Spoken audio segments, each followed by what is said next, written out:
Christmas time, got sweet games to play. Phantom Pain and Deadpool camp, I could bitch slap people all day. Hey, but I need a new review to keep my viewers happy. So I'm off to the library for something short and crappy. Oh, in it to win it, based on a game show hit. Models all look creepy, this game looks like shit.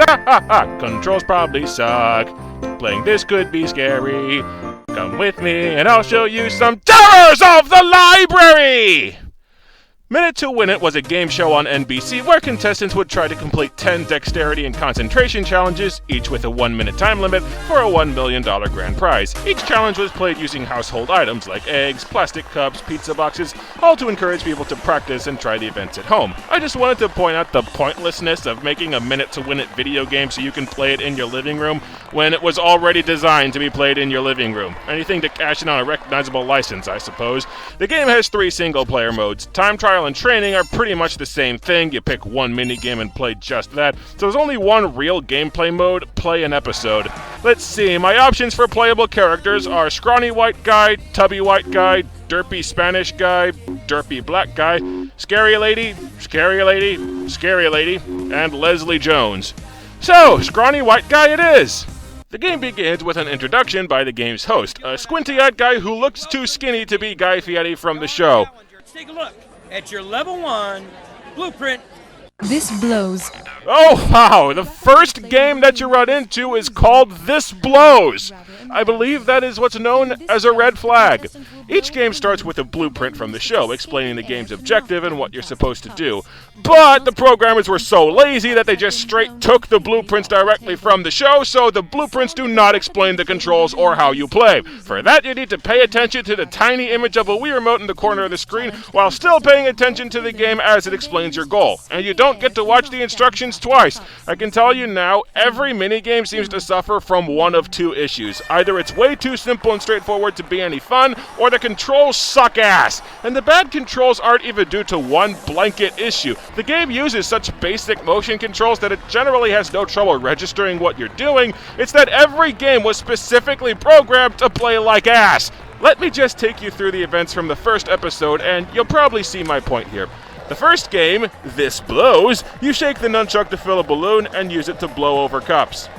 This tastes less skill than your typical Mario Party minigame. Moving on up, you move plastic cups by shaking the Wii Remote once, then shaking the nunchuck once, then shaking the Wii Remote once. This game is so easy, you have to try hard to screw it up. Next, you have to stack golf balls by tilting the remote and nunchuck to get both of these circles to line up. The circles barely seem to react to your input, so it's trial and error to play. A character's face looks like he needs to take a dump. Egg roll! You use a pizza box as a fan to blow 2 eggs into a highlighted spot on the floor. Pressing a direction other than straight turns you instead of moving you in that direction. You can't walk backwards, and your character's body blocks you from being able to see what you're doing. Thank God I'm using the scrawny guy. Could you imagine what this would be like playing as Tons of Fun? I'd be screwed! The next game is called Punch Your Lights Out. The object of this game is to turn the entire set of lights out by throwing balls at them. You aim by stopping the sliders along the top and side of the screen, and if you hit a light twice, the light turns back on. The longer the game goes, the faster the sliders move until they're moving at the speed of friggin' light, and I swear there's about a half-second delay between you pressing a button and the game actually registering you pressed a button. So by the end of the game, your slider always moves way past where you were aiming, and you can't hit a damn thing. Shit! Oh! Running out of time! Come on! Ass! You get 3 lives per episode. Lose all 3 and the game's over. Midway through blowing my last life on this minigame, I noticed that there's a pattern off to the side of the screen. Get this, even though the game directly tells you in the blueprint you're supposed to turn off all the lights, you're actually supposed to match that pattern. Attempt to turn all of the lights off. So even if I didn't suck nuts at this game, I still would have blown it because the game didn't explain the goddamn rules! Game over. Guy? Hello? You feel like saying anything? It just got game over. Kind of feels like the host of the show should have like a closing dialogue or something. Okay, they forgot to record a game over speech. Spectacular.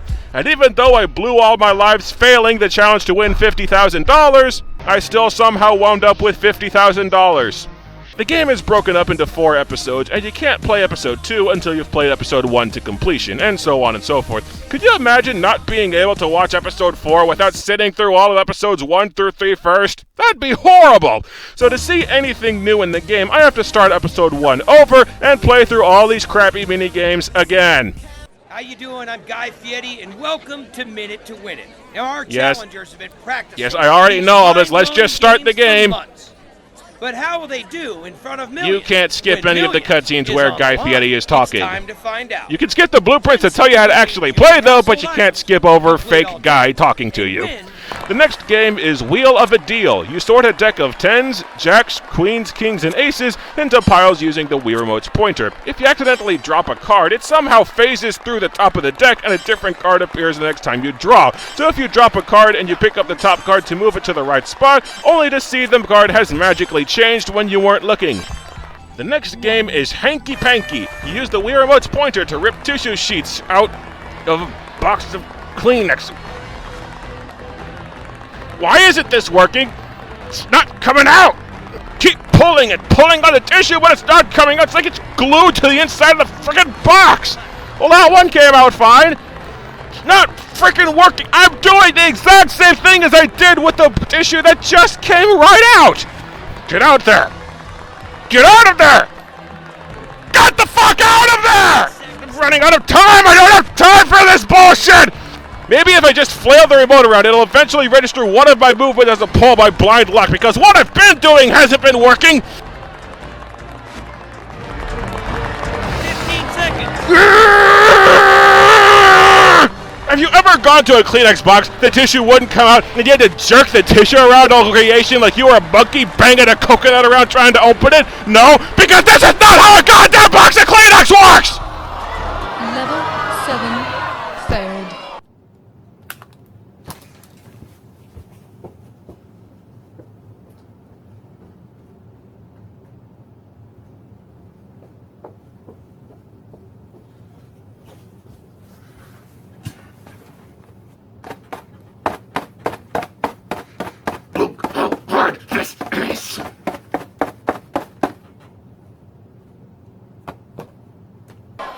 Oh my god, I tried everything I could think of, did exactly what the game told me, and I barely got halfway done in the time limit.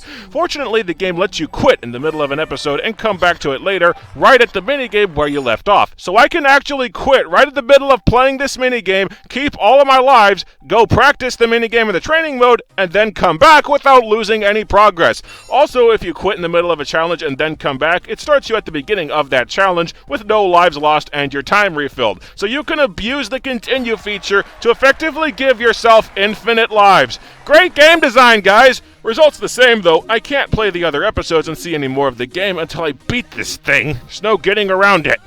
I went to the training mode and practiced the Hanky Panky minigame for over half an hour, trying to find any technique that would work, trying to figure out how in the literal hell you're actually supposed to play this game. I tried grabbing specific parts of the tissue, the edges, the center, the top, the corners, nothing. I tried holding the tissue longer. I tried all different speeds of jerking the remote upwards. I alternated between pivoting the remote and keeping it level and lifting it. I yanked the remote in different directions. I furiously flailed the remote like I was trying to mimic the Flash whacking off, hoping that rapid-fire jerking would eventually get the game to respond to at least one of my motions. And finally, I tried shutting the game off to read Five Nights at Freddy's The Silver Eyes. Proud of yourself, Minute to Win It. You make me want to read! And we just solved the mystery of why this game is at the library. I just can't get a reliable response out of the game. Nothing I do is working. I decided to go check GameFAQs to see if there was a cheat code to bypass some of the episodes so that I can actually see the rest of the game. No such luck. The game's entry on GameFAQs is almost completely blank. The only thing on the entire page is a single open question, and that question is, how do I get the Hanky Panky minigame to work? The only answer that's been posted is, more or less, get lucky. And that seems accurate because no matter what I try, the tissue just seems to come out only when it feels like it. Wait, I think I got it. I think I got it! Okay, you're supposed to move the remote at a medium speed. The game only uses the pointer, so you keep the pointer on the screen at all times, and you move the cursor as straight up, and I mean straight line freaking upwards, vertical, as you can. And even that only works when the game feels like it. This game's detection is so bad, or it requires input so precise, that it takes a ton of experimentation to even identify what the game is looking for. And the game, again, directly lies to you about what you're supposed to do, because the blueprint shows the remote being flung upward at about a 90-degree angle, and that's not how the game works. The game doesn't respond to that. It's like the game and the directions were made by two different people who weren't allowed to communicate with one another. The next game is Bottoms Up. You swing the Wii Remote in a circular motion to swing a yo-yo attached to your ass and knock over soda cans. It took me a while to figure out the yo-yo doesn't spin unless you're moving. Are you kidding me? Your character can get dizzy? This guy's a wuss! Nimble Thimble. You shake the Wii Remote upward to bounce a marble into a thimble, and it doesn't frickin' work! I shake my Wii Remote with every kind of timing that I can think of, and the marble just doesn't frickin' respond! The game's directions are not vague. Moving the remote directly upward is a pretty clear and pretty simple motion for what you're supposed to do. It's just that the marble won't react at all to my input. After several minutes in the training mode, I figured out, you see that little circle that appears on the table? You're supposed to move the remote when that circle is super small. Maybe right when it disappears, or maybe when it's tiny, or maybe when there's no pink in it. I don't freaking know! The game just does whatever the hell it wants! I don't know, because the blueprint doesn't mention the circle! It doesn't tell you how the hell this game works! You're just supposed to quit and go figure it out on your own before actually playing it! It's the developer playing Guess What's in My Head, and what's in his head is mashed potatoes. And even once I figured out you're supposed to time your Wii Remote motion to the circle, I still can't get a consistent response out of the marble. And there have been times where I completely overshoot the thimble. So how the hell am I supposed to time it to aim it? Get in there! Get in there! Do something! Get in there! That's it! I can't play this game anymore! I've never experienced a game with controls this bad! The game doesn't explain what you're supposed to do, and after you figure out for yourself what you're supposed to do, the game still doesn't do it! The game is designed to be about 2 hours long. If the games worked right, you could beat them without any difficulties, and the only manner of replay value the game has is every single character has about 20 shirts and pairs of pants that can be purchased, though I have no idea where the hell these people shop that a plain purple shirt costs $43,000. It's the basest, most boring form of customization, and it's pretty much the only form of replay value the game has. I should probably mention that this game was made by Zoo, the same developer that made Hyper Fighters, one of the most staggeringly incompetent rail shooters I've ever seen. It makes me wonder if Zoo hires guards to walk around their offices and beat employees with sticks if they start making anything good. Of course, that's pretty much EA's business model. I'm sorry, I'm trying to drag this out. I've got nothing else to work with. The game's got 4 levels, and the controls are so completely unresponsive in some of the minigames that I can't get past level 1. I've never seen a professional, released on one of the main consoles, ostensibly finished professional game that flat out does not work like this one does. It's like the game is defective. It can't be played, except by the chosen few who slam their heads against the wall over and over again until the game decides to work. Happy New Year! We're certainly up to a roaring start. Let's see what else frickin' comes my way this year. God damn it!